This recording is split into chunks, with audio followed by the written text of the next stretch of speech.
ಸುಮತಿಭಿರನುಮೇಯಂ ಶುಭ್ರಕಾಯಂ ಸಖಾಯಂ ಸುಖಮಜಮನಪಾಯಂ ಮುಕ್ತ್ಯುಪಾಯಂ ವಿಮಾಯಂ ಗ್ರಹಜಮಹಮಮೇಯಂ ಧ್ಯೇಯಮಮ್ನಾಯಗೇಯಂ ಸದಜಮಸದಜೇಯಂ ಶ್ರೀಸಹಾಯಂ ಭಜೇಯಂ ಅಭ್ರಮಂ ಭಂಗರಹಿತಂ ಅಜಡಂ ವಿಮಲಂ ಸದಾ ಆನಂದತೀರ್ಥಮತುಲಂ ಭಜೆ ತಾಪತ್ರಯಾಪಹಂ ಭವತಿ ಯದನುಭಾವಾತ್ಯೇಡಮೂಕೋऽಪಿ ವಾಗ್ಮಿ ಜಡಮತಿರಪಿ ಜಂತುರ್ಜಾಯತೆ ಪ್ರಾಜ್ಞಮೌಲಿಃ ಸಕಲವಚನಚೇತೋ ದೇವತಾ ಭಾರತೀ ಸಾ ಮಮ ವಚಸಿ ನಿಧತ್ತಾಂ ಸನ್ನಿಧಿಂ ಮಾನಸೇ ಚ ಮಿಥ್ಯಾ ಸಿದ್ಧಾಂತ ದುರ್ಧ್ವಾಂತ ವಿಧ್ವಂಸನ ವಿಚಕ್ಷಣಃ ಜಯತೀರ್ಥಾಖ್ಯತರಣಿರ್ಭಸತಾಂ ನೋ ಹೃದಂಬರೆ ಅರ್ಥಿಕಲ್ಪಿತಕಲ್ಪೋಯಂ ಪ್ರತ್ಯರ್ಥಿಗಜಕೇಸರಿ ವ್ಯಾಸತೀರ್ಥಗುರುರ್ಭೂಜಾತ್ ಸ್ಮದಿಷ್ಟಾರ್ಥಸಿದ್ಧಯೇ ಪೂಜ್ಯಾಯ ರಾಘವೇಂದ್ರಾಯ ಸತ್ಯಧರ್ಮರತಾಯ ಚ ಭಜತಾಂ ಕಲ್ಪವೃಕ್ಷಾಯ ನಮತಾಂ ಕಾಮಧೇನವೇ ತಪಸ್ವಾಧ್ಯಾಯ ಶುಶ್ರೂಷಾ ಕೃಷ್ಣಪೂಜಾರತಂ ಮುನಿಂ ವಿಶ್ವೇಶಮಿಷ್ಟದಂ ವಂದೇ ಪರಿಮ್ರಾಟ್ ಚಕ್ರವರ್ತಿನಂ ಶ್ರೀಗುರುಭ್ಯೋ ನಮಃ ಹರಿ ಓಂ. ರಾಘವೇಂದ್ರ ಕವಚದಲ್ಲಿ ಈಗಾಗಲೇ ನಾವು ಹಲವು ಶ್ಲೋಕಗಳನ್ನು ಚಿಂತನೆ ಮಾಡಾಗಿದೆ. ಈಗ 16ನೆಯ ಶ್ಲೋಕದಲ್ಲಿ ಇದ್ದೀವಿ. ಪುಣ್ಯವರ್ಧನ ಪಾದಾಬ್ಜಾಭಿಷೇಕ ಜಲ ಸಂಚಯ ನಾಭಿಂ ರಕ್ಷತು ಮೇ ಪಾರ್ಶ್ವೌ ದ್ಯುನದೀ ತುಲ್ಯ ಸದ್ಗುಣ. ನಾಭಿಯ ರಕ್ಷಣೆ, ಹಾಗೆ ಪಾರ್ಶ್ವವು ಆಚೆ ಈಚೆ ಅಕ್ಕಪಕ್ಕ ಪ್ರದೇಶ ಎರಡನ್ನು ಕಾಪಾಡಲಿ ಅಂತ ರಾಯರ ಬಳಿ ಪ್ರಾರ್ಥನೆಯನ್ನು ಮಾಡ್ತಾ ಇದ್ದಾರೆ. ನಾಭಿಯ ರಕ್ಷಣೆಯನ್ನು ಪ್ರಾರ್ಥನೆ ಮಾಡ್ತಾ ಒಂದು ರಾಯರ ನಾಮವನ್ನು ಹೇಳಿದ್ದಾರೆ.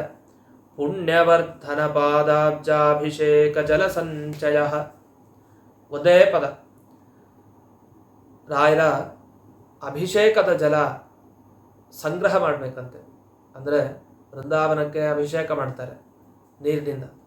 ಆ ನೀರಿನಿಂದ ವೃಂದಾವನಕ್ಕೆ ಅಭಿಷೇಕ ಮಾಡಿದ ಮೇಲೆ ಅದರಿಂದ ಸಿಗೋಂಥ ಕೆಳಗಿಳಿಯುವಂಥ ನೀರೇನಿದೆಯಲ್ಲ, ವೃಂದಾವನದ ಜಲ, ಅಭಿಷೇಕ ಜಲ, ಅದನ್ನು ಸಂಗ್ರಹ ಮಾಡ್ಕೊಬೇಕು. ಅದು ನಮ್ಮ ತಲೆ ಮೇಲೆ ಬೀಳಬೇಕು. ನಾವು ದೇವಸ್ಥಾನಗಳಿಗೆ ಹೋದಾಗ ರಾಯರ ವೃಂದಾವನಕ್ಕೆ ಅಭಿಷೇಕ ಮಾಡಿದ ಜಲವನ್ನು ಪ್ರೋಕ್ಷಣೆ ಮಾಡ್ತಾ ಇರ್ತಾರೆ. ಈ ರೀತಿ ಗುರುರಾಯರ ವೃಂದಾವನಕ್ಕೆ ಅಭಿಷೇಕ ಮಾಡಿದ ನೀರನ್ನು ನಾವು ಪ್ರೋಕ್ಷಣೆ ಮಾಡಿಸ್ಕೊಳ್ಬೇಕು. ಅರ್ಚಕರು ತಾವು ಹಾಕ್ತಾ ಇರ್ತಾರೆ. ಹೋಗಿ ನಿಂತು ಎಷ್ಟು ನೀರಿನ ಕಣಗಳನ್ನು ನಾವು ನಮ್ಮ ಮೇಲೆ ಬೀಳಿಸ್ಕೊಳ್ತೀವೋ ಅಷ್ಟು ಕಾಲ ನಿಮಗೆ ಸ್ವರ್ಗವಾಸ ಅಂತ ತಿಳ್ಕೊಳ್ಳಿ. ಅಷ್ಟು ವಿಶೇಷವಾದ ಫಲ ಅದಕ್ಕಿದೆ. ಅಷ್ಟೇ ಅಲ್ಲ, ಆ ನೀರಿನ ಒಂದೊಂದು ಕಣ ನಮ್ಮ ಮೇಲೆ ಏನು ಬೀಳತ್ತಲ್ಲ, ಒಂದೊಂದು ಪುಣ್ಯದ ಮೂಟೆ ಅಂತ ಅಂದ್ಕೊಳ್ಳಿ.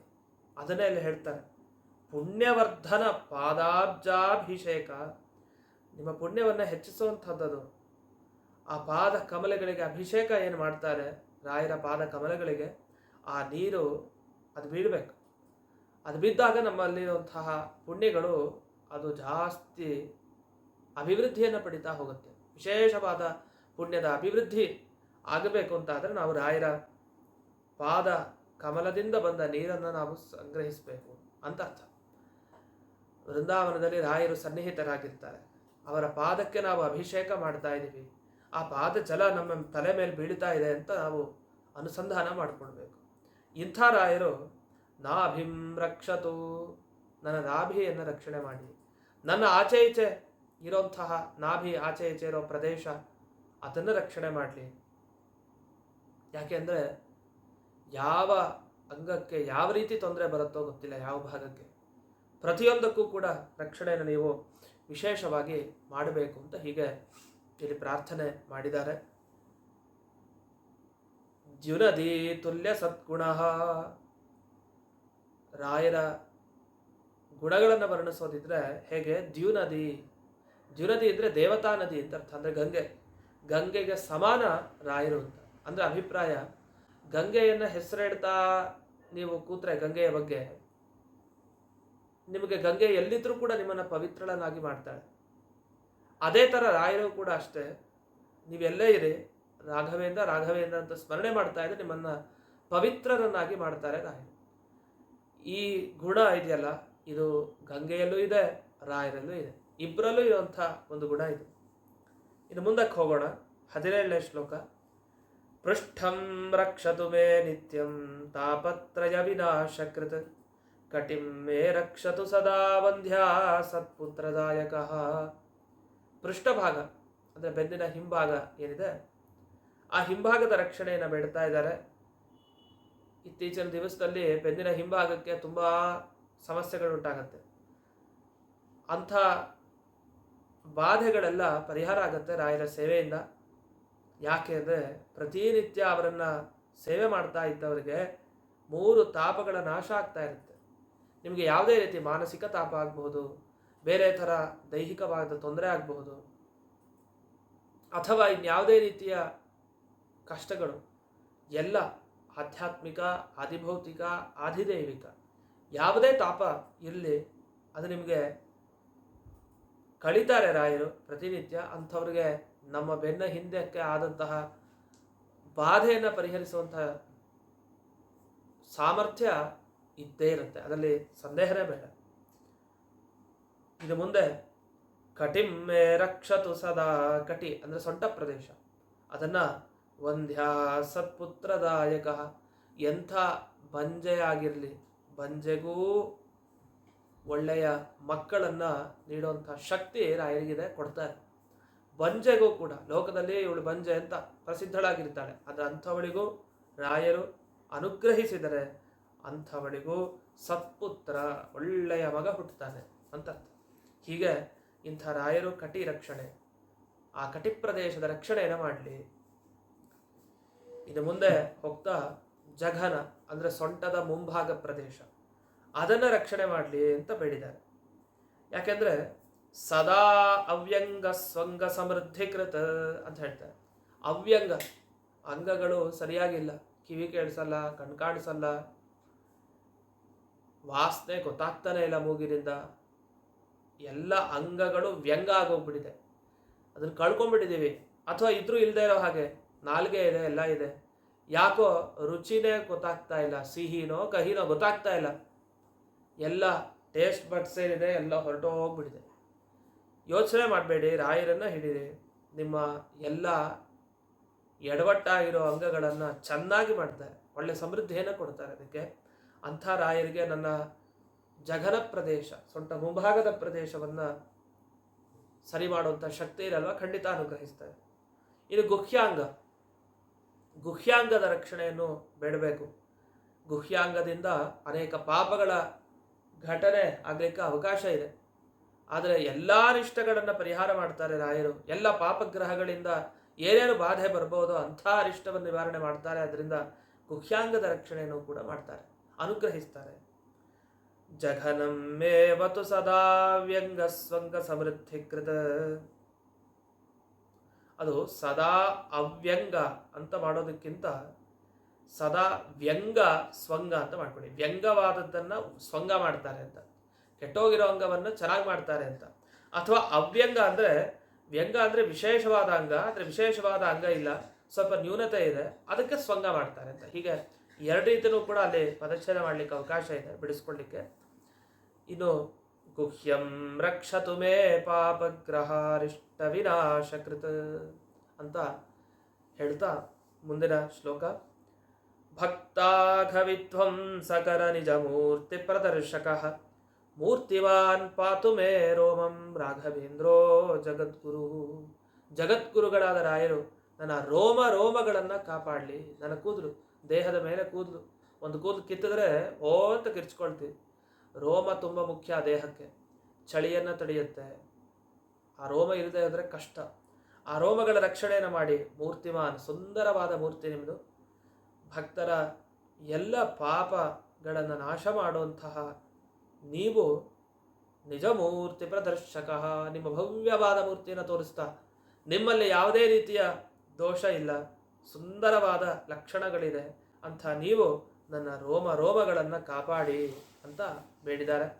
ಇನ್ನು ಮುಂದೆ ಸರ್ವತಂತ್ರ ಸ್ವತಂತ್ರೋಸೌ ಜಾನುನೀ ಮೇ ಸದಾವತು ಜಂಘೇ ರಕ್ಷತು ಮೇ ನಿತ್ಯಂ ಶ್ರೀಮಧ್ವಮತವರ್ಧನಃ. ಇನ್ನು ಜಂಘ, ಜಾನು ಅಂದರೆ ಈ ಸಂಧಿ ಪ್ರದೇಶ, ಅಂದರೆ ಮಂಡಿ ಅಂತ ಅರ್ಥ.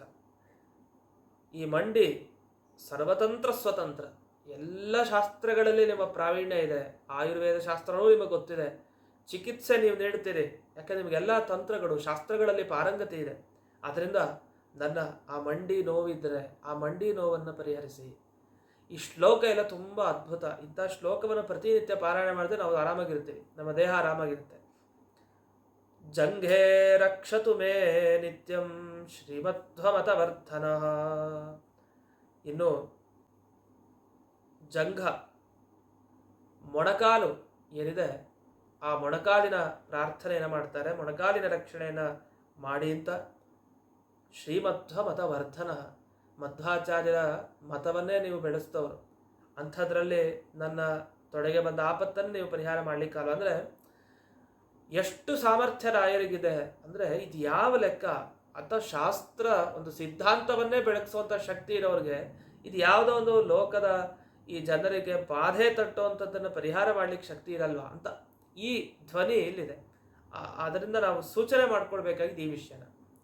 ಇನ್ನು ಗುಲ್ಫ ಅಂತ ಕರೀತಾರೆ. ಮುಂದಿನ ಗುಲ್ಫ ಅಂದರೆ ಕಾಲ್ಗಂಟು, ಅದಕ್ಕೆ ಗುಲ್ಫ ಅಂತ ಕರೀತಾರೆ, 2 ಕಾಲ್ಗಂಟುಗಳು. ಅದನ್ನು ರಕ್ಷಣೆ ಮಾಡಲಿ ರಾಯರು ಯಾವಾಗಲೂ ಅಂತ ಪ್ರಾರ್ಥಿಸ್ತಾರೆ. ಯಾಕೆ? ಅವ್ರಿಗೆ ಸಾಮರ್ಥ್ಯ ಉಂಟಾ? ಖಂಡಿತ ಉಂಟು. ಯಾಕೆ? ವಿಜಯೇಂದ್ರ ಕರಾಬ್ಜೋತ್ಥ ಸುಧೀಂದ್ರ ಪರಪುತ್ರಕಃ. ಸ್ಪಷ್ಟ ಅಪಣಾಚಾರ್ಯ ರಚನೆ ಮಾಡಿದ ಸ್ತೋತ್ರದಲ್ಲಿ ಹೀಗೆ ಇದೆ, ಅದೇ ಸಾಲು ಬಂದಿದೆ. ವಿಜಯೇಂದ್ರರ ಕರ ಕಮಲ ಸಂಜಾತರು ಸುಧೀಂದ್ರ ತೀರ್ಥರು, ಅವರ ವರಪುತ್ರ ಶ್ರೀ ರಾಘವೇಂದ್ರ ಸ್ವಾಮಿಗಳು ಯತಿರಾಟ್, ಯತಿಶ್ರೇಷ್ಠರು, ಯಾವಾಗಲೂ ನಮ್ಮನ್ನು ರಕ್ಷಣೆ ಮಾಡಿ. ಪಾದೌ ರಕ್ಷತು ಮೇ ಸರ್ವಭಯಹಾರಿ ಕೃಪಾನಿಧಿ ಜ್ಞಾನ ಭಕ್ತಿ ಸುಪುತ್ರಾಯು ಯಶಶ್ರೀ ಪುಣ್ಯವರ್ಧನಃ. ಇದರ ನಮಗೆ ಅದೇ ಸಾಲುಗಳು ನೆನಪಿಸುವಂತೆ, ಅದೇ ಸಾಲುಗಳನ್ನು ನೆನಪಿಸುವಂತೆ ಇದು ಕೇಳ್ತಾ ಇದೆ. ನನ್ನ 2 ಪಾದ ರಕ್ಷಣೆ ಮಾಡಲಿ, ಎಲ್ಲ ಭಯವನ್ನು ಪರಿಹರಿಸ್ತೀರಿ, ಎಲ್ಲರ ಭಯ ಪರಿಹರಿಸ್ತೀರಿ, ಕೃಪಾನಿಧಿ, ದಯಾನಿಧಿ, ಜ್ಞಾನ ಭಕ್ತಿ ಸತ್ಸಂತಾನ ಆಯುಷ್ಯ ಯಶಸ್ಸು ಕಾಂತಿ ಪುಣ್ಯ ಎಲ್ಲವನ್ನು ಅಭಿವೃದ್ಧಿ ಮಾಡೋದು ನೀವು. ನಿಮಗೆ ನನ್ನ ಪಾದಗಳ ರಕ್ಷಣೆ ಮಾಡೋ ದೊಡ್ಡ ವಿಷಯ ಅಲ್ಲ. ನೀವು ಬಂದಿರಿ, ನನ್ನ ಜೊತೆಗಿದ್ರೆ ಸಾಕು, ಎಲ್ಲ ಅಂಗಾಂಗಗಳ ರಕ್ಷಣೆ ಖಂಡಿತ ಸಾಧ್ಯ ಅಂತ. ಮುಂದೆ ಹೋಗೋಣ. ಕರಪಾದಾಂಗುಲಿ ಸರ್ವಾ ಮಮಾವತು ಜಗದ್ಗುರು ಪ್ರತಿವಾದಿ ಜಯ ಸ್ವಾಂತ ಭೇದ ಚಿಹ್ನಾದರೋ ಗುರು. ನನ್ನ ಕೈ, ಕಾಲು, ಬೆರಳು, ಆ ಕಾಲಿನ ಬೆರಳು, ಕೈಯಿನ ಬೆರಳು ಎಲ್ಲವನ್ನು ಜಗದ್ಗುರುಗಳಾದ ರಾಯರೇ ರಕ್ಷಣೆ ಮಾಡಿ. ಪ್ರತಿವಾದಿ ಜಯಸ್ವಾಂತ ಭೇದ ಚಿಹ್ನಾದರೋ ಗುರು. ನಮಗೆ ಗೊತ್ತು ರಾಯರ ಎಂಥವ್ರು ಅಂದರೆ ಪ್ರತಿವಾದಿಗಳನ್ನು ಮುಂದಕ್ಕಿಟ್ಕೊಂಡು ವಾದ ಮಾಡ್ತಾ ಇದ್ರು. ವಾದ ಮಾಡಬೇಕಾದ್ರೆ ಅವ್ರಿಗೆ ಅವಮಾನ ಮಾಡಿ ಕಳಿಸೋದು ಉದ್ದೇಶ ಅಲ್ಲ. ಅವ್ರನ್ನ ಗೆದ್ದು ಇವರು ವೈಭವದಿಂದ ಅವ್ರ ಮುಂದೆ ಮೆರೆದು ಅವ್ರನ್ನ ಹೊಟ್ಟೆ ಉರಿಸೋದಲ್ಲ. ಏನು ಮಾಡ್ತಾ ಇದ್ರು ರಾಯರು? ಪ್ರತಿವಾದಿಗಳ ಮನಸ್ಸಿನಲ್ಲಿ ಒಂದು ಭೇದ ಚಿಹ್ನೆಯನ್ನು ತರ್ತಾ ಇದ್ರು. ಅವ್ರ ಮನಸ್ಸಿನಲ್ಲಿ ಯಾವ ಸಿದ್ಧಾಂತ ಒಪ್ಕೊಂಡಿದ್ರು ಅದನ್ನು ಬದಲಾಯಿಸ್ತಾ ಇದ್ರು. ನೋಡಿ, ನಿಜವಾದ ಸಿದ್ಧಾಂತ ಇದು ಅಂತ ಒಪ್ಪಿಸಿ ಅವ್ರನ್ನ ಉದ್ಧಾರ ಮಾಡ್ತಾ ಇದ್ರು. ಇದು ರಾಯರ ಗುಣ. ಕೃಪಾಳು ಅವರು. ಅದರಿಂದ ಬೇರೆಯವ್ರಿಗೆ ನೋವಾಗೋ ಥರ, ವಾದಕ್ಕೆ ಕೂತಾಗಲೂ ಅವ್ರು ನೋವಾಗೋ ಥರ ಮಾಡ್ತಾ ಇಲ್ಲ. ಅವರ ಮನಸ್ಸನ್ನು ಬದಲಾಯಿಸಿ ನೋಡಿ ನೀವು ಯಾವ ರೀತಿ ತಿಳ್ಕೊಳ್ಬೇಕು ಅನ್ನೋದನ್ನು ವಿಶೇಷವಾಗಿ ತಿಳಿಸಿ ರಾಯರು ಉದ್ಧಾರ ಮಾಡ್ತಾ ಇದ್ರು. ಅದನ್ನು ಗಮನಿಸ್ತಾ ನಮ್ಮ ಎಲ್ಲ ಕೈ, ಕಾಲು, ಎಲ್ಲದರ ಬೆರಳುಗಳು ಎಲ್ಲವೂ ರಾಯರ ರಕ್ಷಣೆಯನ್ನು ಪಡೀಲಿ ಅಂತ. ಇನ್ನು ಉಗುರುಗಳಿಗೂ ರಕ್ಷಣೆ ಪ್ರಾರ್ಥನೆಯನ್ನು ಮಾಡ್ತಾರೆ. ನಖಾನಬತು ಮೇ ಸರ್ವಾನ್ ಸರ್ವಶಾಸ್ತ್ರ ವಿಶಾರದ ಸಕಲ ಶಾಸ್ತ್ರಗಳಲ್ಲಿ ನಿಮ್ಮ ಪಾರಂಗತಿಯ ಮೇಲೆ ನನ್ನ ಉಗುರಿನ ರಕ್ಷಣೆ ಅದು ನಿಮಗೆ ಸಮರ್ಪಣೆ. ಅಂದರೆ ಏನೇನು ಅಂಗಗಳು ನಮಗಿದೆ ಪ್ರತಿಯೊಂದು ದೇವರಿಗೆ ಅರ್ಪಿಸ್ಬೇಕು, ಗುರುಗಳಿಗೆ ಅರ್ಪಿಸ್ಬಿಡ್ಬೇಕು. ಇದು ಈ ಕ್ಷಣ ಸರಿಯಾಗಿದೆ, ಮುಂದಿನ ಕ್ಷಣ ಗೊತ್ತಿಲ್ಲ. ನೀವು ಯಾವಾಗಲೂ ನಮ್ಮ ಜೊತೆಗೆ ಇರಿ, ಇದ್ದು ಅನುಗ್ರಹ ಮಾಡ್ತಾ ಇರಿ ಅಂತ ಹೀಗೆ ಪ್ರತಿಯೊಂದು ಭಾಗಗಳು ನಮ್ಗೆ ಈ ಕಾಲದಲ್ಲಿ ರೋಗ ರೋಗ ರೋಗ, ದೇಹದಲ್ಲಿ ಮಂಡಿ ನೋವು, ಕಾಲು ನೋವು, ಗಂಟು ನೋವು, ತಲೆ ನೋವು, ಬೆನ್ನು ನೋವು, ಹೊಟ್ಟೆ ನೋವು, ಎಲ್ಲಿ ನೋವು ಇಲ್ಲ ಹಾಗೆ ಇದೆ. ಇಂಥ ಸಂದರ್ಭದಲ್ಲಿ ನಮಗೆ ಚಿಕಿತ್ಸೆ, ಎಷ್ಟು ಚಿಕಿತ್ಸೆಯನ್ನು ಪಡ್ಕೊಂಡು ಡಾಕ್ಟರ್ ಹತ್ರ ಹೋದರೂ ಪರಿಹಾರ ಇಲ್ಲ, ಅನುಭವಿಸ್ತಾ ಇರ್ತಾರೆ. ಈ ಅನುಭವಿಸೋದನ್ನ ಪರಿಹರಿಸ್ಕೊಳ್ಬೇಕು ಅಂದರೆ ಏನು ಮಾಡಬೇಕು? ಇಂಥ ಕವಚ ದಿನ ನಮ್ಮನ್ನು ರಕ್ಷಣೆ ಮಾಡುತ್ತೆ. ದಿನ ಪಾರಾಯಣ ಮಾಡಬೇಕು. ಇದನ್ನೆಲ್ಲ ಮಾಡಿದಾಗ ನಾವು ಆ ಚಿಕಿತ್ಸೆ ತಗೊಂಡಾಗ ಅದನ್ನು ಫಲಕಾರಿಯನ್ನಾಗಿ ಮಾಡ್ತಾರೆ. ಅದು ನಿಮ್ಗೆ ಅನುಕೂಲ ಆಗೋ ಥರ ಮಾಡ್ತಾರೆ. ಆ ಮಾತ್ರೆಗೆ ಶಕ್ತಿ ಕೊಡ್ತಾರೆ. ಮಾತ್ರೆ ನೀವು ತಗೊಳ್ತೀರಲ್ಲ, ಅದು ನಿಮಗೆ ಫಲ ಕೊಡುತ್ತೆ ದೇಹದಲ್ಲಿ ಬಂದಾಗ. ಅದು ಒಂದಾರ ಮಾತ್ರೆನೇ ಬೇಡ ಹಾಗೆ ಪರಿಹರಿಸ್ತಾರೆ. ಒಟ್ಟು ಅನುಭವಿಸಲೇಬೇಕಾ? ಕಡಿಮೆ ಅನುಭವಿಸೋ ಹಾಗೆ ಮಾಡ್ತಾರೆ. ಒಟ್ಟು ಒಂದು ಉಪಯೋಗ ಇದ್ದೇ ಇದೆ. ಅದು ಯಾವ ರೀತಿ ಅಂತ ನಮಗೆ ಊಹಿಸ್ಕೊಳ್ಳಿಕ್ಕೆ ಸಾಧ್ಯ ಇಲ್ಲ. ಆ ರೀತಿ ರಾಯರು ತಾವು ವಿಶೇಷವಾದ ಅನುಗ್ರಹವನ್ನು ನಮ್ಮೆಲ್ಲರಿಗೂ ಮಾಡಲಿ, ಪ್ರತಿಯೊಬ್ಬರಿಗೂ ಆರೋಗ್ಯ ಭಾಗ್ಯ ವಿಶೇಷವಾಗಿ ಅವರು ನೀಡಲಿ ಅಂತ ಪ್ರಾರ್ಥಿಸ್ತಾ ಮುಂದಕ್ಕೆ ಹೋಗಬೇಕಾದ್ರೆ ಮುಂದಕ್ಕೆ ಅವರು ವಿಶೇಷವಾದ ಪ್ರಾರ್ಥನೆಗಳನ್ನು ಮಾಡ್ತಾರೆ. ಆ ಪ್ರಾರ್ಥನಾ ಪದ್ಯಗಳಲ್ಲಿ ಈಗ ದಿಕ್ಕುಗಳ ಬಗ್ಗೆ ಇನ್ನೂ ಬಂದಿಲ್ಲ. ಅಂದರೆ ಇಂಥ ದಿಕ್ಕಿನಲ್ಲಿ ಕಾಪಾಡಲಿ, ಇಂಥ ದಿಕ್ಕಿನಲ್ಲಿ ಕಾಪಾಡಲಿ ಅಂತ ಹೀಗಿನ್ನೂ ಬಂದಿಲ್ಲ. ಮುಂದಕ್ಕೆ ಅದು ಸ್ಟಾರ್ಟ್ ಆಗುತ್ತೆ. ಹಾಗಾದರೆ ಇಲ್ಲಿವರೆಗೆ ರಾಯರು ನಮಗೆ ನಮ್ಮ ಪ್ರತಿಯೊಂದು ಅಂಗಗಳನ್ನು ರಕ್ಷಣೆ ಮಾಡಲಿ ಅಂತ ಇಲ್ಲಿವರೆಗೆ ಬೇಡಿದ್ದಾರೆ. ಇನ್ನು ಇದಾದ ಮೇಲೆ ನಾವೊಂದು ವಿಷಯವನ್ನು ಪ್ರಸ್ತಾಪಿಸಿದ್ದೆ ಹಿಂದೆ. ಅಪಣಾಚಾರ್ಯರು ತಾವು ರಾಯರ ಕೃಪೆಗೆ ಪಾತ್ರರಾಗಿದ್ದರು. ಅವರಿಗೆ ರಾಯರ ಮಂತ್ರ ಜಪ ಮಾಡಿದಾಗ ಅವರಿಗೆ ಒಲಿದಿದ್ದು ಹೇಗಿತ್ತು, ಸಿದ್ಧಿ ಹೇಗೂ ಒದಗಿತ್ತು ಅವರಿಗೆ ಅನ್ನೋದಕ್ಕೆ ಒಂದು ಉದಾಹರಣೆ ನೋಡಿ. ಅಪಣಾಚಾರ್ಯರು ತಾವು ನೆಲೆಸಿರುವಂಥ ಸ್ಥಳವನ್ನು ಹೇಳ್ತಾ ಬಿಚ್ಚಾಲೆ ಅಪಣಾಚಾರ್ಯರು ಅಂತಲೇ ಅವರು ಪ್ರಸಿದ್ಧ. ಆ ಬಿಚ್ಚಾಲೆ ಬಗ್ಗೆ ಒಂದು ಮಾತಿದೆ. ಬಿಚ್ಚಾಲೆ ಏನು, ಅದರ ಪರಿಸರ ಹೇಗೆ, ಅಲ್ಲಿ ಅಪಣಾಚಾರ್ಯರು ಹೇಗೆ ವಾಸ ಮಾಡ್ಕೊಂಡಿದ್ರು ಅಂತ ಹೇಳ್ತಾ ಒಂದು ಸಿದ್ಧಿ ಬಗ್ಗೆ ಹೇಳ್ತಾರೆ. ಅಪಣಾಚಾರ್ಯರ ಬಗ್ಗೆ ಅದ್ಭುತ ಅನ್ಸುತ್ತೆ ನಮಗೆ. ನಿಜ, ರಾಯರಂಥ ಮಹಾನುಭಾವರ ಅನುಗ್ರಹ ಆದಮೇಲೆ, ಸಾಕ್ಷಾತ್ ಶಿಷ್ಯರು ಅಂತಂದ ಮೇಲೆ ಅವರಿಗೆ ಈ ಸಿದ್ಧಿ ಖಂಡಿತ ಇದ್ದೇ ಇರುತ್ತೆ. ಬಿಚ್ಚಾಲೆ ಅನ್ನೋದಕ್ಕೆ ಏನರ್ಥ? ವಾಸ್ತವಿಕವಾಗಿ ಅದಕ್ಕೊಂದು ಹೆಸರಿತ್ತಂತೆ. ಏನು? ಭಿಕ್ಷಾಲಯ ಅಂತ ಅದರ ಮುಂಚಿನ ಹೆಸರಂತೆ. ಭಿಕ್ಷಾಲಯ. ಭಿಕ್ಷಾಲಯ ಹೋಗಿ ಬಿಚ್ಚಾಲೆ ಆಗೋಗಿದೆ ಈಗ. ಅದು ಮಾತಾಡಿ ಆಡು ಭಾಷೆಯಲ್ಲಿ ಹಾಗಾಗೋಗಿದೆ. ಭಿಕ್ಷಾಲಯ ಅಂದರೆ ಭಿಕ್ಷುಗಳಿಗೆ ಆಲಯ.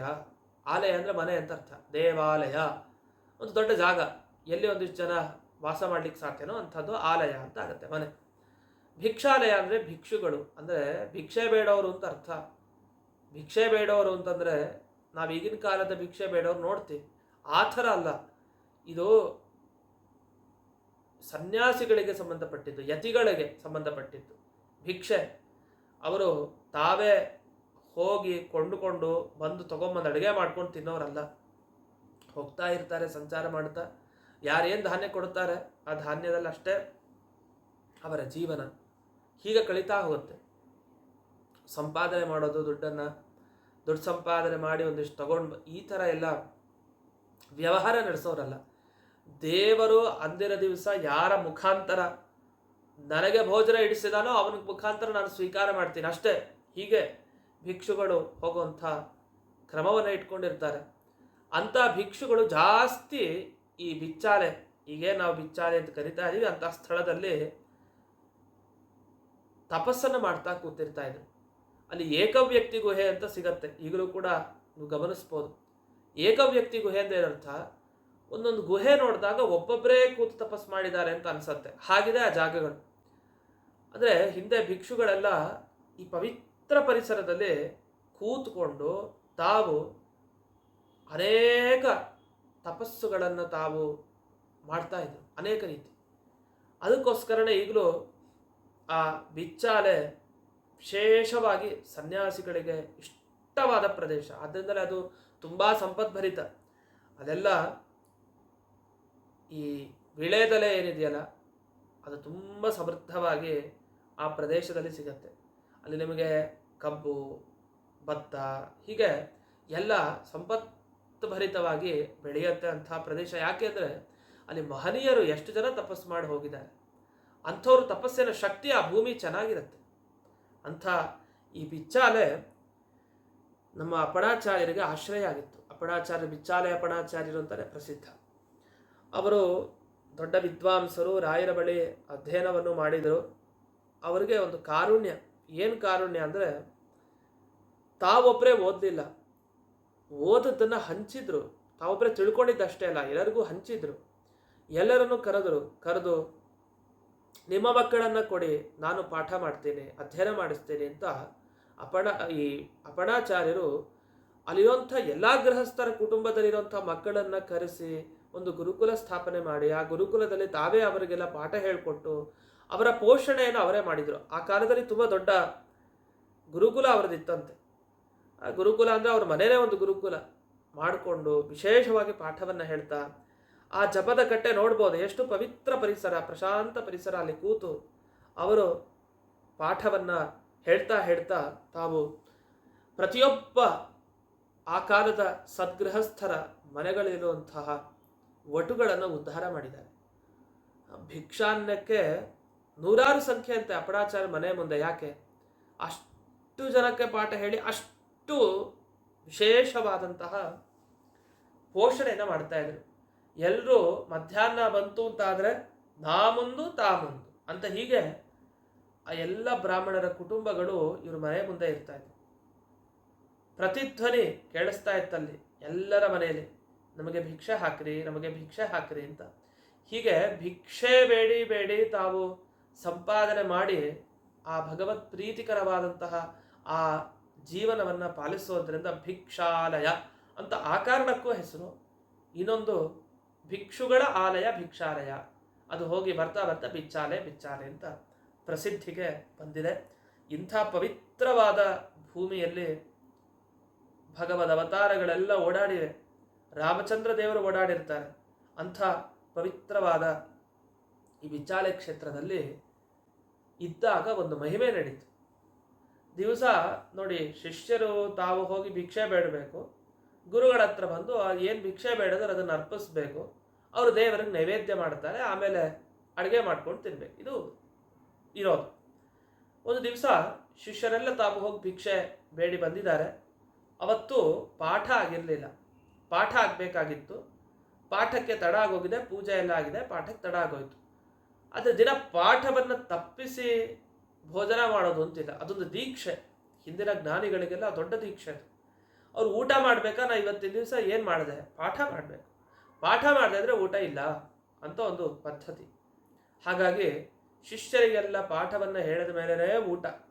ಅವತ್ತು ತುಂಬ ನಿಧಾನ, ತಡ ಆಗೋಗಿದೆ. ಇವರೆಲ್ಲ ಭಿಕ್ಷಾ ಸ್ವೀಕಾರ ಅಂದರೆ ಭಿಕ್ಷೆಯನ್ನು ತೊಗೊಂಬಂದಿದ್ದಾರೆ, ಆಹಾರ ಪದಾರ್ಥಗಳನ್ನು ತೊಗೊಂಬಂದಿದ್ದಾರೆ. ತೊಗೊಂಬಂದಾಗ ಏನು ಮಾಡಬೇಕು ಅಪಣಾಚಾರ್ಯರು? ಇನ್ನೂ ಬಹಳ ಹೊತ್ತಾಗ್ಬಿಡುತ್ತೆ, ತುಂಬ ಪಾಠಗಳೆಲ್ಲ ಮುಗಿದು ಎಲ್ಲ ಆಗಬೇಕು, ತುಂಬ ಹೊತ್ತಾಗುತ್ತೆ. ಆಗ ಏನು ಮಾಡಿದ್ರಂತೆ, 3 ಗಂಟೆ ಪಾಠ ಹೇಳಿದ್ರಂತೆ. 3 ಗಂಟೆ ಅಡುಗೆ ಮಾಡಬೇಕಾಯಿತು, ಅದರ ಪಾಠ ಹೇಳ್ತಾ ಕೂತಿದ್ದಾರೆ. ಅಲ್ಲಿ ಒಂದು ಅಶ್ವತ್ಥ ವೃಕ್ಷ ಇತ್ತು ದೊಡ್ಡದಾಗಿ. ಆ ಅಶ್ವತ್ಥ ವೃಕ್ಷದಲ್ಲಿ ಜೋಳಿಗೆ ಥರ ಮಾಡಿ ಶುಭ್ರವಾದ ಮಡಿ ಬಟ್ಟೆಯಲ್ಲಿ ಇವರು ತಂದ ಆಹಾರ ಪದಾರ್ಥನೆಲ್ಲ ಒಳಗಡೆ ಹಾಕಿದ್ದಾರೆ. ಆ ಜೋಳಿಗೆ ಥರ ಸುತ್ತಿ ಅಲ್ಲೆಲ್ಲ ಹಾಕಿದ್ದಾರೆ. ಹಾಕಿ ಅಲ್ಲಿ ಕಟ್ಟಾಕಿದ್ರಂತೆ, ಆ ಅಶ್ವತ್ಥ ಮರದ ಕಾಂಡಕ್ಕೆ ಕಟ್ಟಾಕಿದ್ದಾರೆ. ಕಟ್ಟಾಕಿ ಇವರು 3 ಗಂಟೆ ಮಾಮೂಲಿ ಯಥಾವತ್ತಾಗಿ ಪ್ರವಚನ, ಪಾಠ ಇದೆಲ್ಲ ಮಾಡಿದ್ದಾರೆ. ಮಾಡಾದ ಮೇಲೆ ಆ ಜೋಳಿಗೆ ಥರ ಕಟ್ಟಿದ್ರಲ್ಲ, ಅದನ್ನು ಬಿಚ್ಚಿ ಅಂತದ್ರಂತೆ. ಬಿಚ್ಚಿ ನೋಡ್ತಾರೆ ಶಿಷ್ಯರು, ಗಾಬರಿ, ಬಿಸಿ ತಯಾರಾಗೋಗಿದೆ. ಅಂದರೆ ಪಾಠ ಮಾಡಬೇಕಾದ್ರೆ ಆ ದಿವ್ಯವಾದ ಅನುಸಂಧಾನದಿಂದ ತಂದ ಪದಾರ್ಥಗಳೆಲ್ಲ ದೇವರಿಗೆ ಅರ್ಪಿತ ಆಗಲಿ ಅಂತ ನೈವೇದ್ಯ ಅರ್ಪಣೆ ಆಗಲೇ ಮಾಡಾಗೋಯ್ತು. ಪಾಠ ಮುಗಿದ ಕೂಡ ಶಿಷ್ಯರಿಗೆ ಸಂತೋಷ ತೆಗಿತಾ ಎಲ್ಲ ಸಿದ್ಧ ಆಗೋಗಿದೆ. ಅಷ್ಟು ಅದ್ಭುತವಾದ ಶಕ್ತಿಯನ್ನು ಇವರು ಪಡೆದಿದ್ರು. ಆದ್ದರಿಂದ ಒಮ್ಮೊಮ್ಮೆ ಹೇಳೋವಂಥದ್ದು ಇದೆ, 10-12 ಸೇರಿನಷ್ಟು ಅಕ್ಕಿ ಅದನ್ನು ಅದೇ ಥರ ದೊಡ್ಡ ಜೋಳಿಗೆ ಮಾಡಿ ಹಾಕೋದು. ಇವರು ಪಾಠ ಮುಗಿಯೋ ಅಷ್ಟೊತ್ತಿಗೆ ಅದು ಆಗ್ತಾಯಿತ್ತು. ಅಲ್ಲಿ ಸಮರ್ಪಣೆ ಮಾಡಿ ತಾವು ಶಿಷ್ಯರೊಂದಿಗೆ ಸ್ವೀಕಾರ ಮಾಡ್ತಾ ಇದ್ರು ಅಂತ. ಅದೇನೆಂದರೆ ಭಿಕ್ಷಾಟನೆ ಅನ್ನೋದು ತುಂಬ ದೊಡ್ಡ ವೃತ್ತಿ, ಅದು ಸಾಮಾನ್ಯ ಮಾತಲ್ಲ. ಅದರ ಬಗ್ಗೆ ಒಂದು ಮಾತಿದೆ, ಮನುಸ್ಮೃತಿಯಲ್ಲಿ ಒಂದು ಮಾತನ್ನು ಹೇಳ್ತಾರೆ. ಭೈಕ್ಷೇಣ ವರ್ತಯೇತ್ ನಿತ್ಯಂ ನೈಕಾರ್ನಾದಿ ಭವೇದ್ ವೃತಿ ಭೈಕ್ಷೇಣ ವ್ರತಿನೋ ವೃತ್ತಿರುಪವಾಸ ಸಮಾಸ್ಮೃತ ಅಂತ. ಪ್ರತಿನಿತ್ಯ ಭಿಕ್ಷಾಟನೆ ಮಾಡ್ತಾನೆ ಕಾಲ ಕಳಿಬೇಕು. ಅಂದರೆ ದೇವರು ಕೊಟ್ಟಿದ್ರಲ್ಲ ಅಷ್ಟೇ ತೃಪ್ತಿ ಪಟ್ಟು ಜೀವನ ಮಾಡಬೇಕು. ನೈಕಾರ್ನಾದಿ ಭವೇದ್ ವೃತಿ, ಒಬ್ಬನೇ ಅನ್ನ ತಿನ್ನಬಾರ್ದು ಅಂತ ಒಂದರ್ಥ. ಒಬ್ಬನ ಮನೆಗೆ ಹೋಗಿ ಅಷ್ಟೇ ಅವನ ಕೈಲೇ ದಿನ ಸ್ವೀಕಾರ ಮಾಡಿ ತಿನ್ನೋದಲ್ಲ. ಒಂದು ಮನೆ ಖಾಲಿ ಆಯ್ತಾ ಮುಂದಿನ ಮನೆ, ಮುಂದೆ ಖಾಲಿ ಆಯ್ತಾ ಮುಂದಿನ ಮನೆ, ಕೊಟ್ರ ಉಂಟು, ಇಲ್ಲಾಂದ್ರೆ ಮುಂದಕ್ಕೆ ಹೋಗೋದಷ್ಟೇ. ನೈಕಾರ್ನಾದಿ, ಹಾಗಾದರೆ ಎಷ್ಟು ದಿವಸ ಉಪವಾಸ? ಅದು ದಿವಸ ಉಪವಾಸದ ಲೆಕ್ಕ ಅಂತೆ, ಉಪವಾಸದ ಪುಣ್ಯ ಬರುತ್ತಂತೆ ಅದು. ಭಿಕ್ಷಾಟನೆ ಮಾಡಿ ಯಾರು ಊಟವನ್ನು ಸಂಪಾದನೆ ಮಾಡಿ ಸ್ವೀಕಾರ ಮಾಡ್ತಾರೋ ಅಂಥವರಿಗೆ ಉಪವಾಸ ಸಮಾನವಾದ ಪುಣ್ಯ. ಉಪವಾಸ ಮಾಡಿದರೆ ಏನು ಪುಣ್ಯನೋ ಅಷ್ಟು ಪುಣ್ಯ ಇದೆ ಅವರಿಗೆ. ಅಷ್ಟು ಕಷ್ಟಕರವಾದ ವೃತ್ತಿಯನ್ನು ಸಾಗಿಸ್ತಾ ಇದ್ರು. ಎಂಥ ಪುಣ್ಯಾತ್ಮರು ಅಪ್ಪಣಾಚಾರ್ಯರು. ಅವರ ಶಕ್ತಿಯಿಂದ ಸಿದ್ಧವಾಗಿ ಹೋಗ್ತಾ ಇತ್ತು ಪದಾರ್ಥಗಳು. ಅದನ್ನೆಲ್ಲ ಸ್ವೀಕಾರ ಮಾಡಿ ಇವರೆಲ್ಲ ಧನ್ಯತಾಭಾವ ಪಡಿತಾ ಇದ್ರು. ಇಂಥ ಅಪ್ಪಣಾಚಾರ್ಯರಿಗಿದ್ದ ಸಿದ್ಧಿಯನ್ನು ನೋಡಿದಾಗ ನಮಗೆ ಅನಿಸುತ್ತೆ, ಇವರೆಲ್ಲ ನಮಗೆ ಅನುಗ್ರಹ ಮಾಡಿ ವಿಶೇಷವಾದ ಸಿದ್ಧಿಯನ್ನು ನೀಡಲಿ. ಅದು ಯಾವ ಥರದ ಸಿದ್ಧಿ? ಇವರು ದರ್ಶನ ಕೊಟ್ಟರೆ ಸಾಕು ನಮಗೆ. ಅವರು ನಿಜವಾಗಿ ಅವರೇ ಬಂದು ದರ್ಶನ ಕೊಟ್ಟು ನಿನಗೆ ಅನುಗ್ರಹ ಮಾಡಿದ್ದೀನಿ, ನಿನಗಿನ ಮುಂದೆ ಏನು ಕಷ್ಟ ಬರೋದಿಲ್ಲ ಅಂಥೇಳಿ ಸುಕ್ಷೇತ್ರ ಭಿಕ್ಷಾಲಯವ ನೀ ನೋಡು ಮುದಗೊಂಡು ಪಕ್ಷಿಧ್ವಜಾವನಿವ ಬಿಡದೆ ಕೊಂಡಾಡು ಅಂತ ವಿಶೇಷವಾದ ಕೃತಿಗಳನ್ನು ರಚನೆ ಮಾಡಿದೆ. ಸುಕ್ಷೇತ್ರ ಭಿಕ್ಷಾಲಯವ, ಅದು ಭಿಕ್ಷಾಲಯ ಅಂತ, ಸುಕ್ಷೇತ್ರ ಅಂತ ಭಿಕ್ಷಾಲಯ ಪರಿಸರದಲ್ಲಿ ಅಪ್ಪಣಾಚಾರ್ಯರು ತಾವು ಎಲ್ಲರಿಗೂ ಸಾಧನೆಯನ್ನು ಮಾಡಿಸ್ತಾ ತಾವು ಸಾಧನೆಯನ್ನು ಮಾಡ್ತಾ ಇದ್ರು. ಇಂಥ ಅಪ್ಪಣಾಚಾರ್ಯರ ವಿಶೇಷವಾಗಿರ್ತಕ್ಕಂಥ ಈ ರಾಘವೇಂದ್ರ ಕವಚದಲ್ಲಿ ಮುಂದೆ ಮತ್ತೊಂದು ಶ್ಲೋಕವನ್ನು ನೋಡಿ ಇದರ ಉಪನ್ಯಾಸದ ಮುಕ್ತಾಯವನ್ನು ಮಾಡ್ತೇನೆ. 24ನೇ ಶ್ಲೋಕದ ಮುಂಭಾಗ ನೋಡಬೇಕಾಗಿದೆ. ಅಪರೋಕ್ಷೀಕೃತ ಶ್ರೀಶಃ ಪ್ರಾಚ್ಯಾಂ ದಿಶಿ ಸದಾವತು.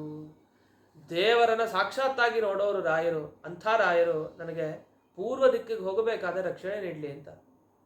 ಇನ್ನು ದಕ್ಷಿಣ ದಿಕ್ಕಿಗೆ ಹೋದರೆ ಸಮುಪೇಕ್ಷಿತ ಭಾವಜಃ, ಎಲ್ಲ ವೈರಾಗ್ಯ ಶಿಖಾಮಣಿ. ಯಾವ್ದು ಕಾಮರಾಗದಿಂದ ಮೋಹದಿಂದ ಬರಬೇಕು ಅಂಥದ್ದನ್ನೆಲ್ಲ ಬಿಟ್ಟುಬಿಟ್ಟಿದ್ದಾರೆ. ಅಂಥ ಸಮುಪೇಕ್ಷಿತ ಭಾವಜರು ರಾಯರು. ಅಂಥ ರಾಯರು ದಕ್ಷಿಣ ದಿಕ್ಕಿಗೆ ಹೋದಾಗ ಕಾಪಾಡಲಿ. ಅಪೇಕ್ಷಿತ ಪ್ರದಾತ ಚ ಪ್ರತೀಚ್ಯಾಮವತು ಪ್ರಭು. ಅಪೇಕ್ಷಿತ ಪ್ರದಾತ ರಾಘವೇಂದ್ರ ಅನ್ನ ವಿದ್ಯನೆ. ನಿಮ್ಗೇನು ಬೇಕೋ ಅದು ಸಿಗಬೇಕು ಅಂದರೆ ಅದು ರಾಯರನ್ನು ಹಿಡಿರಿ. ಅವ್ರಿಗಿಂತ ಮತ್ತೊಬ್ಬ ದೇವತೆ ಸಿಗಲ್ಲ. ಅಂದರೆ ಬೇಗ ಒಲೆದು ಕಾರುಣ್ಯ ಮೂರ್ತಿಯಾಗಿ ನಿಮ್ಮ ಹತ್ರ ಬಂದು ತಗೋ ಅಂತ ಕೊಡುವಂಥ ದೇವತೆಗಳು ಹಾಗೆ ಸಿಗಲ್ಲ. ದೊಡ್ಡ ಮಹಾನುಭಾವರು. ಅಂತಹ ಅಪೇಕ್ಷಿತ ಪ್ರದಾತ್ರೇ ನಮಃ ಓಂ, ಅಪೇಕ್ಷಿತ ಪ್ರದಾತ್ರೇ ನಮಃ ಓಂ ಅಂಥೇಳಿ ನಾವು ಈ ಮಂತ್ರವನ್ನು ಜಪ ಮಾಡ್ತಾ ಹೋದರೆ ಅವ್ರು ನಮ್ಮ ಅಭೀಷ್ಟಾರ್ಥಗಳನ್ನು ಈಡೇರಿಸ್ತಾರೆ. ಇನ್ನು ಪಶ್ಚಿಮ ದಿಕ್ಕಿಗೆ ಬಂದಾಗ ಪ್ರಭು, ನೀವು ಯಾಕೆಂದರೆ ಅಪೇಕ್ಷಿತ ಪ್ರದಾತ ನೀವು, ನಾನು ಪಶ್ಚಿಮ ದಿಕ್ಕಿಗೆ ಹೋದಾಗ ನೀವು ನನ್ನನ್ನು ಕಾಪಾಡಿ. ಇನ್ನು ಉತ್ತರ ದಿಕ್ಕಿನಲ್ಲಿ ಕಾಪಾಡಲಿಕ್ಕೋಸ್ಕರ ಒಂದು ಶ್ಲೋಕ. ದಯಾ ದಾಕ್ಷಿಣ್ಯ ವೈರಾಗ್ಯ ವಾಕ್ಪಾಟವ ಮುಖಾಂಕಿತ ಸದೋದೀಚ್ಯಾಮವತು ಮಾಂ ಶಾಪಾನುಗ್ರಹ ಶಕ್ತಿಮಾನ್. ಶಾಪ ಕೊಡ್ಲಿಕ್ಕೆ ಗೊತ್ತು, ಅನುಗ್ರಹ ಮಾಡ್ಲಿಕ್ಕೆ ಗೊತ್ತು. ಅಥವಾ ಬೇರೆಯವ್ರು ಶಾಪ ಕೊಟ್ಟಿದ್ರೆ ಅದನ್ನು ಬಿಡಿಸಿ ಅನುಗ್ರಹ ಮಾಡಲಿಕ್ಕೂ ಗೊತ್ತು. ದಯಾ, ದಾಕ್ಷಿಣ್ಯ, ವೈರಾಗ್ಯ, ವಾಕ್ಚಾತುರ್ಯ, ಏನು ಬೇಕು ಎಲ್ಲ ಅಂಟುಕೊಂಡ್ಬಿಟ್ಟಿದೆ ರಾಯರಲ್ಲಿ. ಅಂಥ ಸದ್ಗುಣ ಖನಿಗಳಾದ ರಾಯರು ನನ್ನನ್ನು ಯಾವಾಗಲೂ ಉತ್ತರ ದಿಕ್ಕಿನಲ್ಲಿ ನಾನು ಗಮನ ಹೋಗಬೇಕಾದ್ರೆ ನನ್ನ ರಕ್ಷಣೆ ಮಾಡಿರಿ. ಹೀಗೆ ಪೂರ್ವ ದಿಕ್ಕಾಯಿತು, ದಕ್ಷಿಣ ದಿಕ್ಕಾಯಿತು, ಪಶ್ಚಿಮ ದಿಕ್ಕಾಯಿತು, ಉತ್ತರ ದಿಕ್ಕಾಯಿತು. ಹೀಗೆ ಎಲ್ಲ ಕಡೆ ರಾಯರು ನಿರಂತರ ಜೊತೆಗಿದ್ದು ರಕ್ಷಣೆಯನ್ನು ಮಾಡಲಿ ಅಂತ ಪ್ರಾರ್ಥನೆಯನ್ನು ಮಾಡಿದ್ದಾರೆ. ಇಂಥ ಸೊಗಸಾದ ರಾಘವೇಂದ್ರ ಕವಚವನ್ನು ಪ್ರತಿನಿತ್ಯ ಪಾರಾಯಣ ಮಾಡಿ ಈ ಅರ್ಥವನ್ನೆಲ್ಲ ಧ್ಯಾನ ಮಾಡ್ತಾ ನಾವು ಚಿಂತಿಸ್ತಾ ಇದ್ದರೆ ಎಷ್ಟು ಆನಂದ ನಮಗಾಗುತ್ತೆ. ಆನಂದ ಇರಲಿ, ಫಲವನ್ನು ಅನುಭವಿಸ್ತೇವೆ ನಾವು. ಅಷ್ಟು ಅನುಗ್ರಹವನ್ನು ರಾಯರು ಮಾಡ್ತಾರೆ. ಅಂಥ ಅನುಗ್ರಹವನ್ನು ನಿಮ್ಮೆಲ್ಲರಿಗೂ ಹಾಗೂ ನನಗೂ ವಿಶೇಷವಾಗಿ ಶ್ರೀ ರಾಯರು ಅನುಗ್ರಹಿಸಲಿ ಅಂತ ಈ ಸಂದರ್ಭದಲ್ಲಿ ಪ್ರಾರ್ಥನೆಯನ್ನು ಮಾಡ್ತಾ, ಈ ರಾಘವೇಂದ್ರ ಕವಚದ ಪ್ರವಚನ ಸೇವೆಯನ್ನು ಮಾಡ್ತಾ ಇರುವಂತಹ ಶ್ರೀ ರಾಜಶ್ರೀ ಸೂರಜ್ ಕುಟುಂಬ ಇವರಿಗೆ ವಿಶೇಷವಾಗಿ ರಾಯರ ಕೃಪಾ ಕಟಾಕ್ಷ ದೊರೆಯಲಿ. ಪ್ರತಿನಿತ್ಯ ರಾಘವೇಂದ್ರ ಕವಚದ ಪಾರಾಯಣವನ್ನೇನು ಮಾಡ್ತಾ ಇದ್ದಾರೆ, ಇವರಿಗೆ ವಿಶೇಷವಾಗಿ ಅರ್ಥಾನುಸಂಧಾನ ಪೂರ್ವಕವಾಗಿ ಮಾಡುವಂತೆ ಆಗಿ ಎಲ್ಲ ದಿಕ್ಕುಗಳಿಂದ ಬರುವಂತಹ ಬಾಧೆಗಳನ್ನು ಪರಿಹರಿಸಲಿ ಅಂತ ಈ ಸಂದರ್ಭದಲ್ಲಿ ಪ್ರಾರ್ಥನೆಯನ್ನು ಮಾಡ್ತಾ, ಇಂದಿನ ಈ ಉಪನ್ಯಾಸವನ್ನು ಅಸ್ಮತ್ ಗುರುವಂತರ್ಗತ ವ್ಯಾಸತೀರ್ಥ ಗುರುವಂತರ್ಗತ ಭಾರತೀರಮಣ ಮುಖ್ಯ ಪ್ರಾಣಾಂತರ್ಗತ ಶ್ರೀಮನ್ಮೂಲ ಗೋಪಾಲಕೃಷ್ಣನಿಗೆ ಅರ್ಪಣೆ ಮಾಡ್ತೇನೆ. ಶ್ರೀಕೃಷ್ಣಾರ್ಪಣ.